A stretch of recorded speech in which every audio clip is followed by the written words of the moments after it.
Tucson Business Spotlight, sponsored by Vantage West, where I chat with small business owners and organizations to see what makes their company thrive. I'm your host, Carla Escamilla, and today I'm joined with Jennifer Rattler, the co-owner of PopCycle. PopCycle opened in 2008 with the goal of promoting local art made from recycled materials, and now has two in-house brands by co-owners D.G. Kanan, Shannon Riggs, and who designs the brand Monster Booty Threads, Jennifer. Welcome to the show, Jennifer. Thank you so much for being here with us tonight. Thank you for having me. Tell me about the shop, how it all started, and the first steps that you guys took.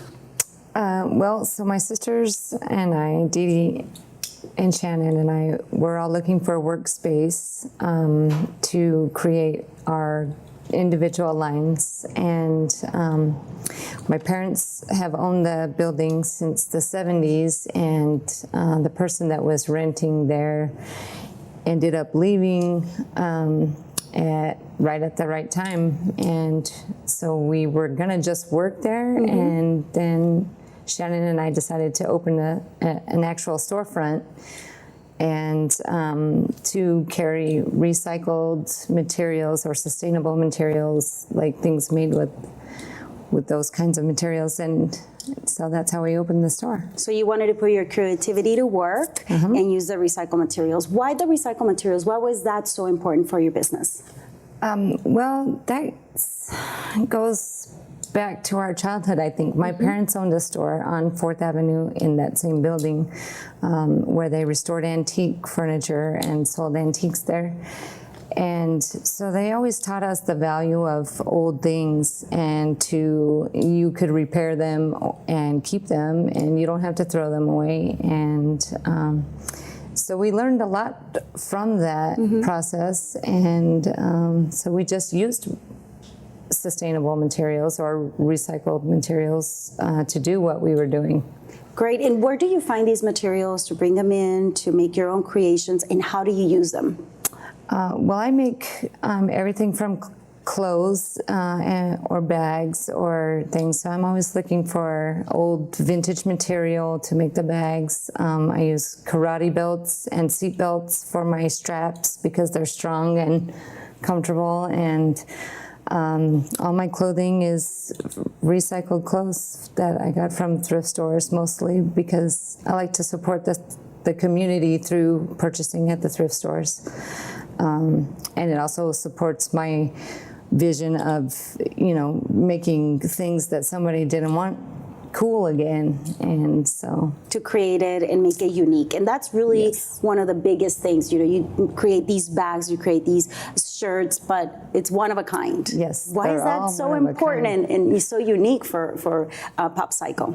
I think that everything in our shop is handmade and a one-of-a-kind piece, and it just gives it a little bit of special energy that somebody sat down and made that for the purpose of whoever's getting that gift or whoever's wearing that item. And all of the things in our store, it's not just art, it's all usable products. There's clothing, there's furniture, there's lighting, there's, things for your home that are made by a creative person with love. And I think that makes them unique and special to have.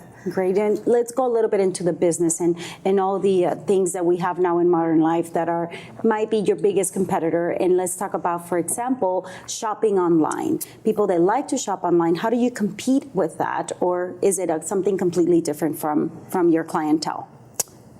I think it is different from our clientele. However, we do some online sales, and because they're all one-of-a-kind pieces, we have photos of, you will get a version of this item, and then you can choose your colors or you can be more specific, but it does take a little bit of extra work, and we do a lot of taking photos of different items before they purchase which one they have chosen. But I think that That's what makes it special. It makes it special, and people like being able to call and go, oh, I want one of those, but I want it in this color, and then they can do that because it is handmade. You're on 4th Avenue. You mentioned your parents had a business there for many years since you and your sisters were little. You're taking over now on your own. What does 4th Avenue, what's the meaning of 4th Avenue for you and your sisters? 4th Avenue is the heart of Tucson. It's where the flavor of Tucson is. And I don't think that's just my opinion. That's a lot of people hold that opinion. And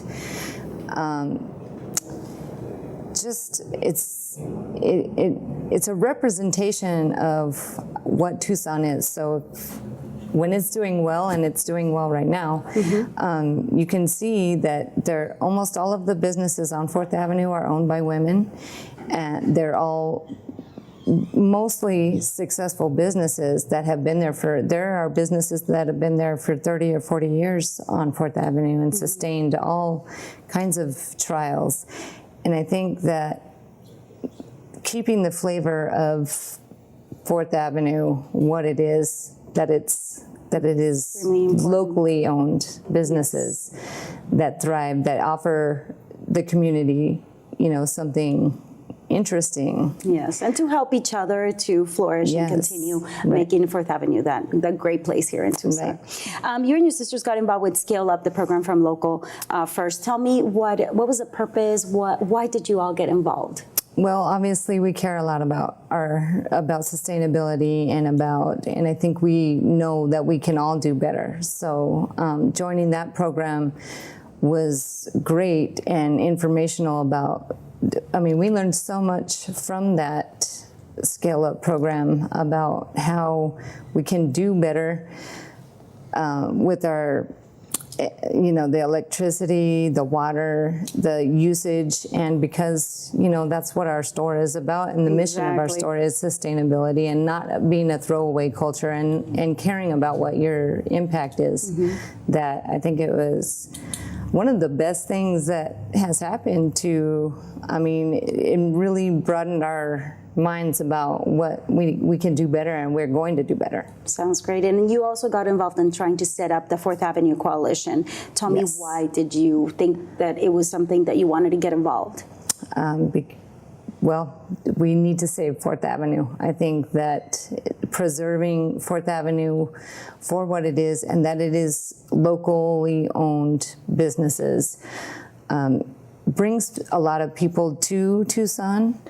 It brings a lot of Tucsonans to downtown and out of their homes, and they want to support the local community. And I think it is really important to have. Everybody loves 4th Avenue. Yes. And as a woman-owned business with you and your sisters, what would be that advice or how to urge other women to become entrepreneurs and to look to become business owners? Well, I can speak from my personal experience that my mother was always an entrepreneur and always told us since we were little that you can do whatever you want to do. You just have to make up your mind to do it. And I think that just knowing that you can do it, and don't listen to no's. Everybody hears no, but if you really have the drive and you really believe in yourself, you can do it and you will do it. And specifically for women? For women, they need more. Especially, they need that push. We all need that push. Yes, you need to believe that you can do it, and don't let anybody tell you you can't do it. And the women on 4th Avenue are doing it. They've been doing it. And I think it's just I just don't think women should keep themselves back or listen to any negative anything about it. We can do whatever we want. And as a business owner, what would be your biggest piece of advice for somebody that is looking to open a business? Be patient. Be patient and think things through and be positive. And I think it was a learning experience for us, for sure. We had never been in business together. And, are things you have to work out. You have to find out who's good at what, and what are your strengths and what are your stretches, and fill those voids with people who can help you. And I don't know, I think it's just, sometimes you just got to believe in what you're doing. And having a business with your sisters, how is that? It's amazing. That's awesome. It is. Well, thank you so much. It was great to have you here. And to check out Pop Cycle, visit them at 422 North 4th Avenue. And if you want to see what Pop Cycle offers before you stop in, check popcycleshop.com. This has been Business Spotlight with Carlos Camilla. See you next time.